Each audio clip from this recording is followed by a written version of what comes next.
예배드릴 수 있는 특권 주셔서 더 감사합니다. 우리가 이렇게 마음껏 주님을 찬양하고 주님 앞에 예배드릴 수 있는 것, 주님 앞에 감사하는 저희들 되게 하시고, 오늘도 주의 말씀 앞에 우리 자신을 쳐서 복종시키며 주시는 말씀 앞에 온전히 순종하며 나아감으로 말미암아 하나님 예배하신 은혜를 풍성히 경험케 하시고 우리의 속사람이 새로워지게 하시며 주의 음성 듣는 시간 되게 하여 주시옵소서. 그래서 우리의 심령이 하나님의 은혜로 가득 채워지고 하나님의 복이 넘치는 것을 경험하는 축복의 시간으로 인도해 주시기를 간절히 원하옵고 예수님의 이름으로 기도드리옵나이다. 아멘.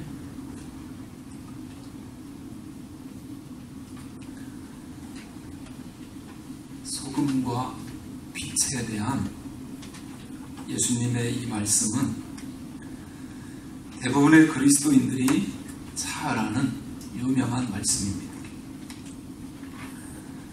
우리가 세 번에 걸쳐서 살펴본 팔복이 그리스도인들의 인격적인 특성을 다룬 것이라고 한다면, 이 소금과 빛은 그리스도인들의 세상에 대한 영향력에 대해 말씀하고 있는 것입니다. 여러분, 이 산상수훈 강해가 계속되는 동안 특별히 이 팔복 8가지 복에 대한 말씀을 계속 묵상해 보시기 바랍니다. 팔복에서 복이 있나니로 번역된 헬라어 마카리오이는 축하합니다로 의역할 수 있습니다. 그렇다면 팔복은 심령이, 마음이 가난하십니까? 축하합니다. 천국이 당신 것입니다. 의를 추구하느라고 줄이고 가라십니까? 축하합니다. 하나님께서 배부르게 해주실 것입니다. 욕을 먹고 핍박을 당하고 계십니까? 축하합니다. 하나님 나라가 당신의 것입니다. 이렇게 읽으며 적용해 보십시오. 팔복의 의미가 더욱 마음 깊이 다가오게 될 줄로 믿습니다. 같이 한번 해보실까요? 마음이 가난하십니까? 축하합니다. 천국이 당신 것입니다. 의를 추구하느라고 줄이고 가라십니까?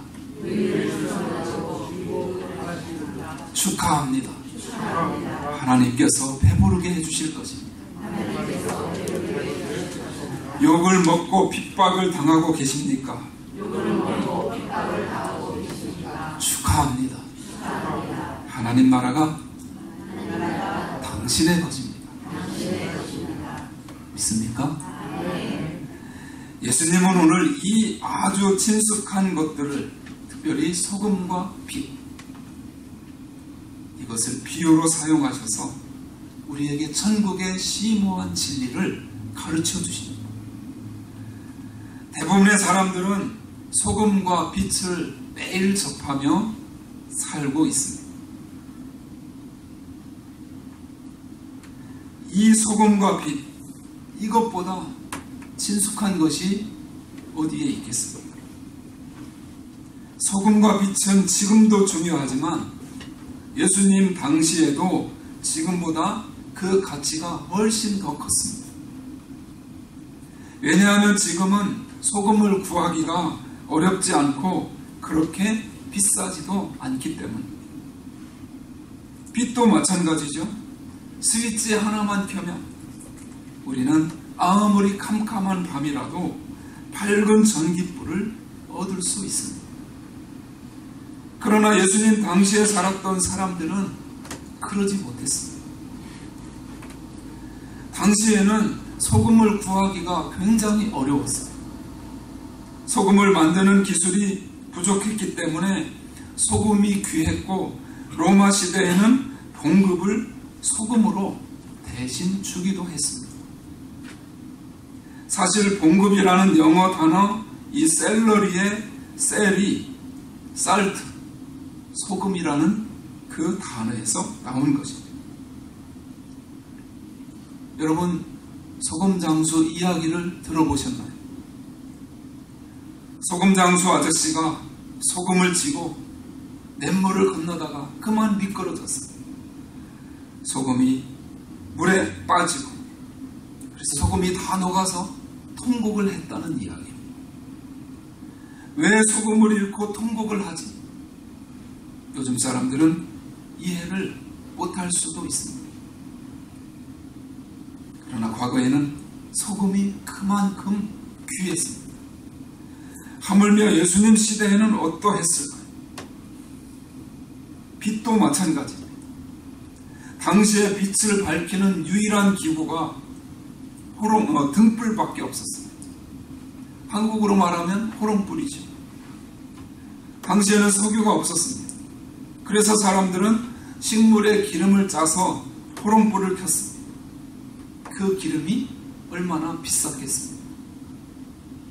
바로 이러한 문화적 배경에서 예수님은 소금과 빛에 대해서 언급하신 것입니다. 예수님은 이 소금과 빛을 통해서 그리스도인들이 이 땅에서 감당해야 할 역할에 대해서 말씀하십니다. 먼저 소금과 빛, 이 두 가지의 특성을 살펴보겠습니다. 이 두 가지는 몇 가지 공통점이 있습니다.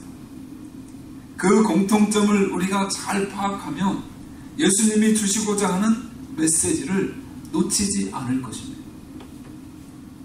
첫 번째로 이 소금과 빛은 다른 것과 연관되어 있습니다. 소금은 혼자서는 별로 쓸모가 없습니다. 그렇다면 언제 쓸모가 있을까요?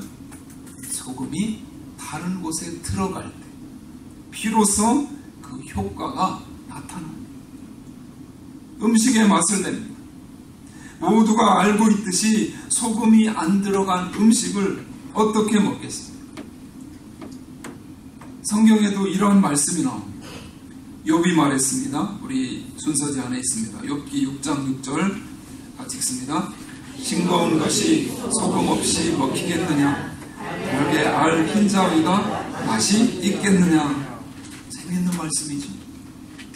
싱거운 것이 소금 없이 먹히겠느냐? 여러분 간이 안 된 음식은 먹기가 힘듭니다. 즉 소금이 음식의 맛을 내는 것처럼 우리 그리스도인들도 맛을 낼 수 있어야 한다는 것입니다. 무지함이 지배하는 이 세상에서 우리는 사람들에게 삶의 맛과 살아갈 기쁨을 전해주어야 한다는 사실입니다. 그래서 인생이 왜 이렇게 우울하고 허무할까? 라고 생각하며 방황하던 사람, 세상의 소금인 그리스도인들을 만납니다. 저와 여러분을 만나면 인생의 의미를 찾고 눈을 반짝거려야 합니다. 그런데 만약 그리스도인의 눈이 반짝이지 않는다면 어떻게 다른 사람들의 눈을 반짝이게 할 수 있겠습니까? 또한 소금은 부패를 방지합니다. 냉장시설이 없던 옛 시절 음식을 오랫동안 보관하는 방법은 단 한 가지밖에 없었습니다. 그 음식을 소금에 절이는 것입니다. 절인 음식들은 지금도 사랑받고 있으며 한국의 대표하는 음식이 되었지 않습니까? 이제 세계가 다 아는, 다 알게 된 김치, 젓갈류 종이, 젓갈류 등이 대표적입니다. 또 간 고등어, 굴비, 이런 생선을 오랫동안 보관하기 위해 소금에 절인 것입니다. 이처럼 소금은 다른 것에 들어가 맛을 내고 부패를 방지합니다. 그래서 소금이 다른 것과 연관되어 있다고 말하는 것입니다. 그러면 여러분, 빛은 어떨까요? 빛 역시 다른 것과 연관이 되어 있습니다. 어두움이 없다면 빛이 무슨 소용이 있겠습니까? 아무리 작은 빛이라도 그 빛이 들어가면 어두움은 물러갑니다. 어두움과 연관되어 있기 때문에 빛의 밝음을 우리가 알 수 있는 것입니다.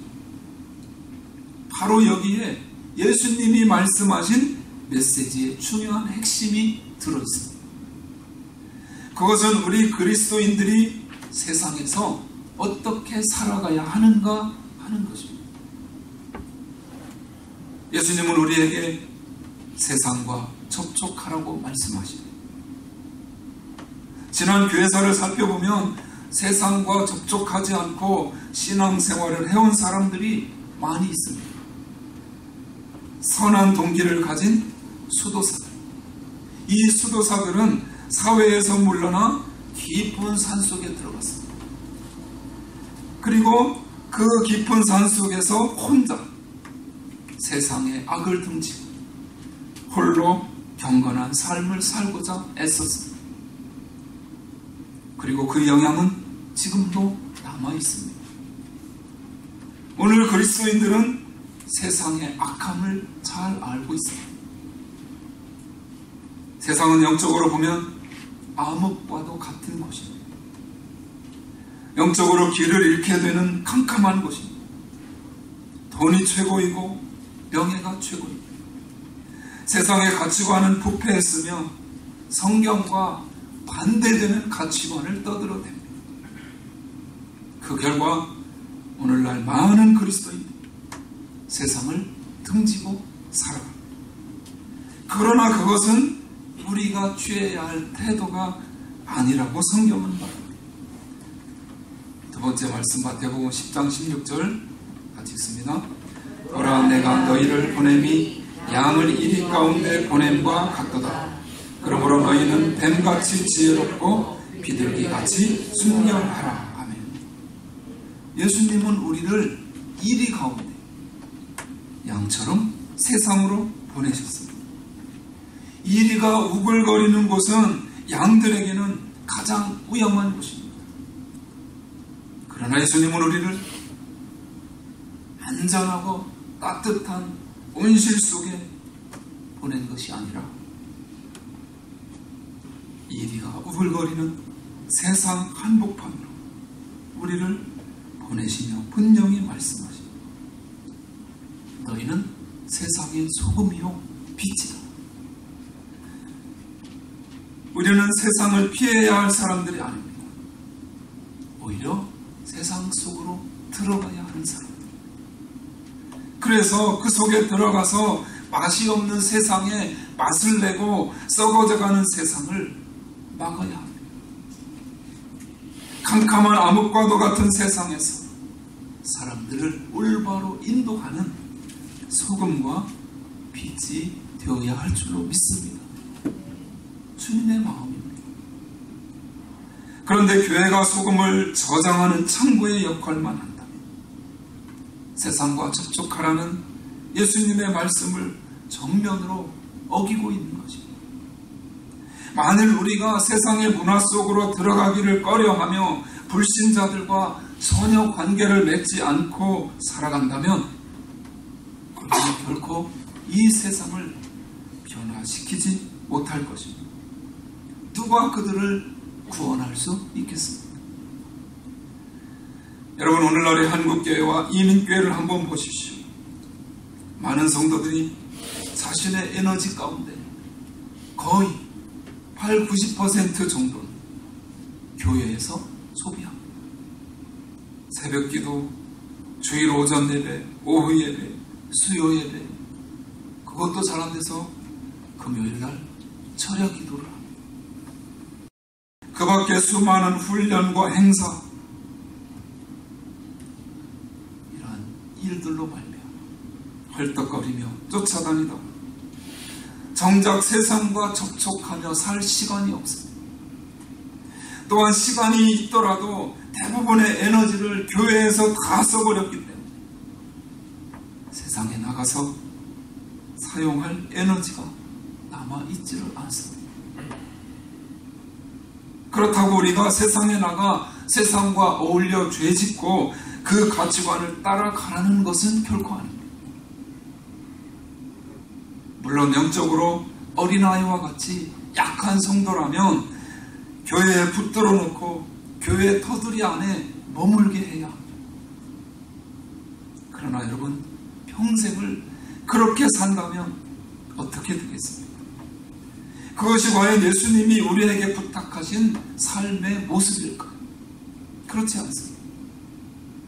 예수님은 교회가 소금 창고 같은 곳이 되라고 말씀하신 적이 없습니다. 우리는 세상의 소금이자 세상의 빛입니다. 여러분, 우리가 왜 교회 생활을 하나요? 모든 그리스도인들은 교회에 나와서 말씀과 기도로 무장을 해야 합니다. 그래서 정죄된 소금이 되어야 활활 타오르는 횃불이 되어야 합니다. 이것이 우리가 교회에 보이는 이유입니다. 평생 예수를 믿어도 성경이 뭔지도 모르는 사람, 그들을 어떻게 소금이라고 할 수 있겠습니까? 그런 사람들은 세상에 나아가 휘청거릴 수밖에 없습니다. 세상을 예수 그리스도의 복음으로 전염시키는 것이 아니라 오히려 세상에 전염될 수밖에 없습니다. 그렇게 소금과 빛이 된 다음에 어떻게 해야 할까요? 우리는 세상으로 나아가야 합니다. 우리가 세상의 소금이기 때문에 우리가 아니면 이 세상의 부패를 막을 자가 없습니다. 우리가 아니면 사람들은 이 캄캄한 세상에서 길을 잃고 다 멸망할 수밖에 없습니다. 그런 의미에서 여러분, 영적 전쟁터는 교회가 아니라 세상입니다. 그러므로 우리가 진정 에너지를 쏟아야 할 곳은 교회가 아니라 가정과 직장입니다. 그런 맥락에서 질문 한 가지를 해보겠습니다. 그리스도인들이 세상에서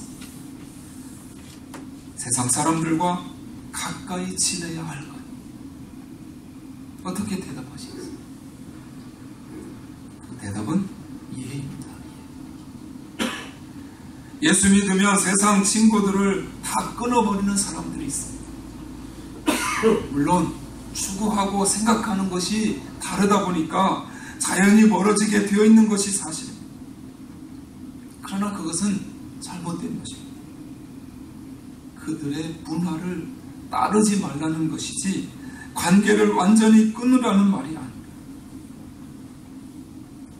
예수님은 우리를 세상에 보내셨습니다.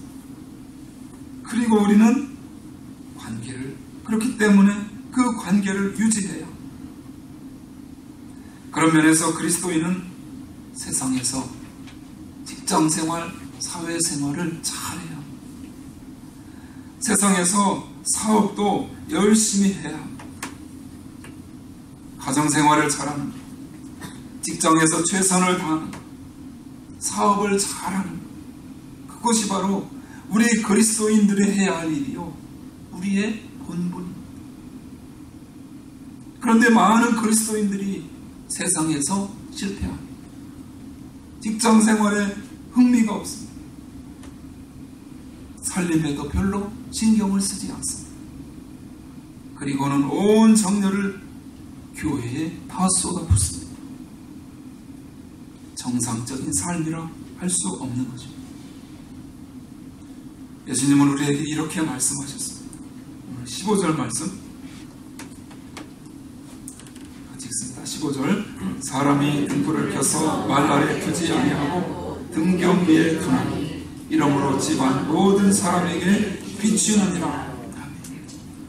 말은 곡식을 재는 바가지를 말하죠. 어느 사람이 등불을 켜서 바가지로 덮어두겠느냐는 말이죠. 등불을 켜서 바가지로 덮어두면 어떻게 됩니까? 바가지 안은 환할지 모르지. 밖은 캄캄합니다. 예수님은 왜 이런 비유를 하셨을까요? 이렇게 신앙생활 하는 사람들이 있다는 것입니다. 교회 안에서는 환합니다. 그러나 가정과 직장에서는 캄캄합니다. 시간이 흐르면 어떻게 될까요? 바가지 안에 있던 등불은 산소가 모자라서 꺼져버리고 맙니다. 오늘 우리 주변에 이렇게 신앙생활하는 사람들이 많습니다. 교회에 와서는 헐헐 날아다닙니다. 얼마나 밝고 환한지 모르고 기도도 유창하게 하고 찬송도 잘하고 표정도 너무 좋습니다. 그렇게 하지 말라는 말은 결코 아닙니다. 중요한 일입니다. 그러나 밖에서는 그렇지 않은 것이 문제입니다. 그러면서 주님만 사랑하고 교회만 생각하고 직장일은 대충 하지만 교회에서는 굉장히 활동적, 또한 집안 살림을 엉망으로 하는 분들이 얼마나 많은지 모릅니다. 금요일날 밤새도록 체력기도 하고 토요일부터 주일까지 계속 잠을 자고 아들이 밥 달라고 딸이 밥 달라고 남편이 밥 좀 줘야 되지 않냐고 비는 단계까지 가고 알아서 먹으라고 나는 잠을 자야 한다고.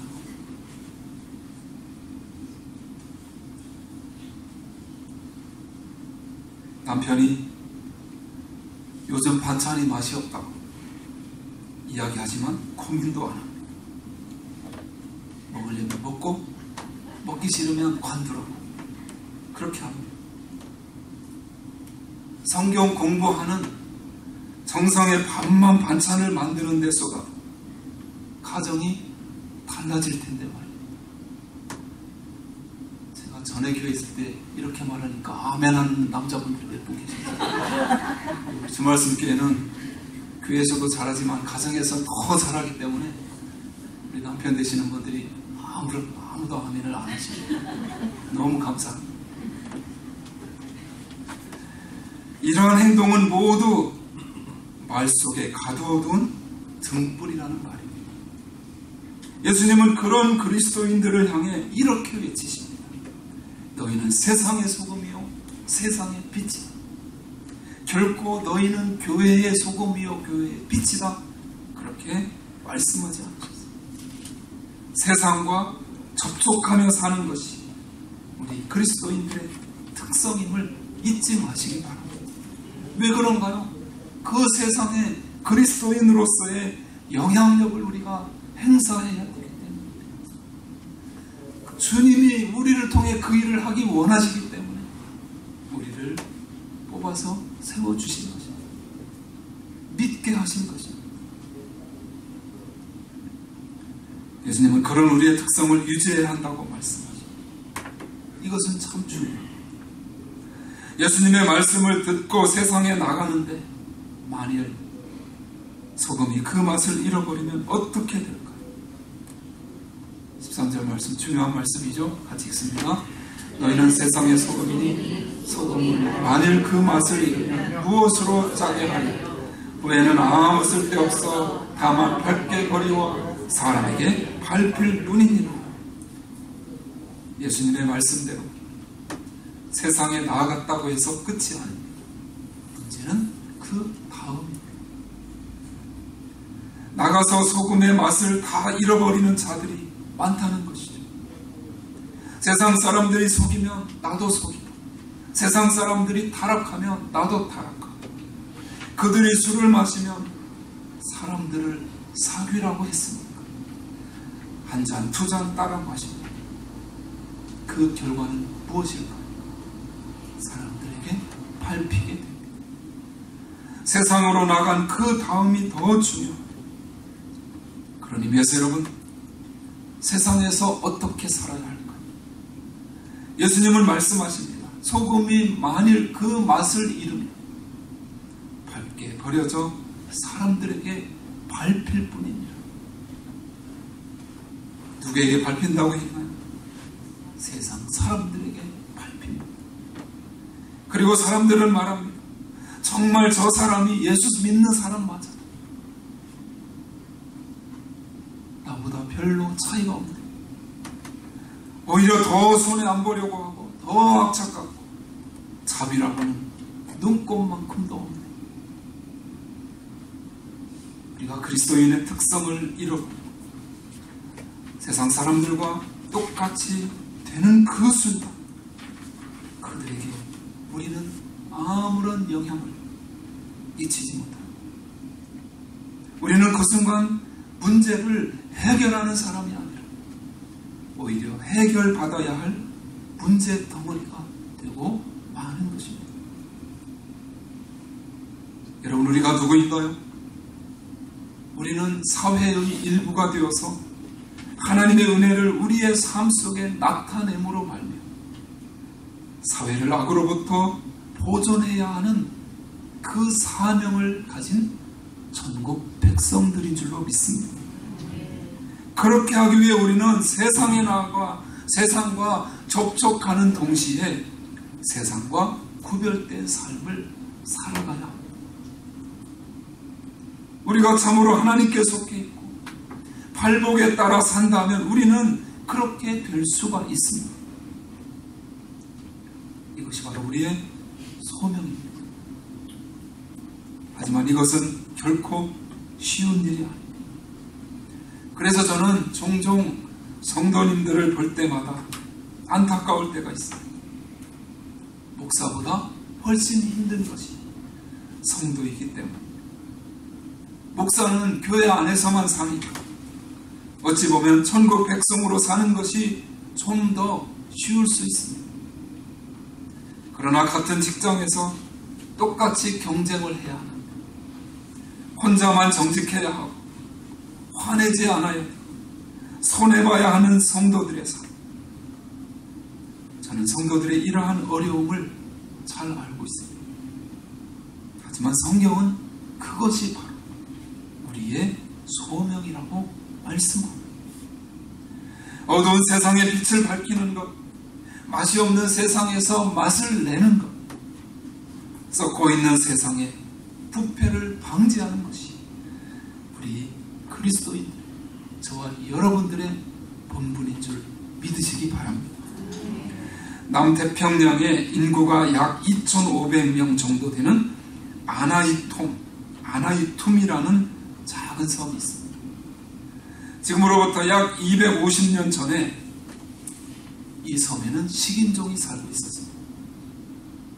그 섬에 존 캐디라는 캐나다 선교사가 도착합니다.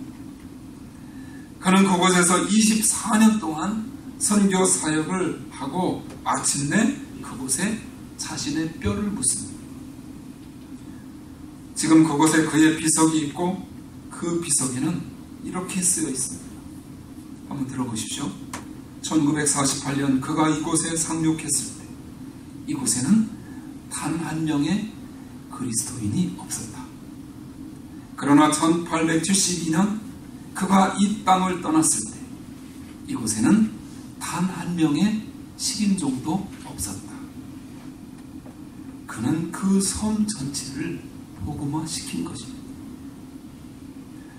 지금으로부터 여러 해 전에 중국 정부가 한 문필가를 고용했습니다. 중국 하면 생각나는 유명한 선교사 있죠? 허드슨 테일러. 이 선교사 허드슨 테일러의 전기를 다시 쓰기 위함이었어요. 왜냐하면 중국 지하 교인들이 이 허드슨에게 자꾸만 너무 많은 영향을 받고 있었기 때문에, 그래서 그에 대한 좋지 않은 인상을 주기 위해 거짓을 좋아하는 이 중국 사람들이, 가짜를 좋아하는 이 중국 사람들이 사람의 전기도 가짜로 거짓으로 쓰도록 시킨 것입니다. 그 문필가는 공산주의였기 때문에 별 양심의 가책도 없이 거짓 전기를 쓰기 시작했습니다. 그러나 거짓말도 그럴듯하게 하기 위해서는 사실을 알아야지 제대로 거짓말을 할 수 있는 것입니다. 그래서 그는 허드슨 테일러에 대해 연구를 하기 시작했습니다. 1년이 넘도록 자료를 모으고 연구를 하던 그 허드슨 테일러의 인생에 오히려 깊은 감명을 받았습니다. 얼굴을 본 적도 없습니다. 그런데 허드슨 테일러가 남긴 그의 흔적에 대해 감명을 받고, 감명을 크게 받은 이 공산주의자 문필가는 그로 인해 주님을 만나게 됩니다. 그리고 마침내 그는 생명을 걸고 글로써 양심 선언을 하게 됩니다. 이것은 중국에서 실제로 있었던 유명한 사건입니다. 바로 이러한 삶입니다. 우리는 누구입니까? 이 교회 안에서의 삶이 우리의 전부가 아닙니다. 여러분, 우리가 왜 예배를 드려야 하나요? 은혜 받는 것, 예배 드리는 것, 찬양 드리는 것 다 중요하고 좋습니다. 필요합니다. 그러나 문제는 집으로 돌아가는 차 안에서부터 전쟁이 시작된다는 사실입니다. 예수님은 우리에게 이렇게 말씀하십니다. 너희는 세상의 소금이요 세상의 빛이요. 여기서 예수님은 우리들에게 소금이 되기 위해서 노력하라고 하시지 않았습니다. 너희는 세상의 소금이다라고 선언하십니다. 같이 한번 해보실까요? 나는 세상의 소금이다. 믿습니까? 마찬가지로 빛이 되기 위해 애쓰고 노력하라고 하시지 않았습니다. 뭐라고 하셨습니까? 너희는 세상의 소금, 너희는 세상의 빛이다. 그렇게 단언을 하셨습니다. 같이 하시죠. 나는 세상의 빛이다. 스스로 인정하든 인정하지 않든 저와 여러분들은 소금이요 빛인 것입니다. 우리는 소금이기 때문에 그 맛을 잃으면 안 됩니다. 또한 빛이기 때문에 어두운 세상을 향해서 비춰야 하는 것입니다. 사랑하는 여러분, 여러분은 살면서 누구에게 어떠한 영향을 미쳤습니까? 여러분의 영적인 빛은 어떤 상태인가요? 여러분이 지닌 맛은 어느 정도의 맛인가요? 주위 사람들에게 충분히 만나게 할 정도로 여러분의 삶은 그러한 맛을 지니고 계신가요? 오늘 이 말씀이 저와 여러분에게 강력한 도전이 되어서 우리가 소금과 빛의 역할을 능력 있게 감당함으로 말미암아 우리 자신은 물론 우리가 속한 가정과 사회가 그리고 이 땅의 모든 교회들까지 더욱 밝아지는 역사가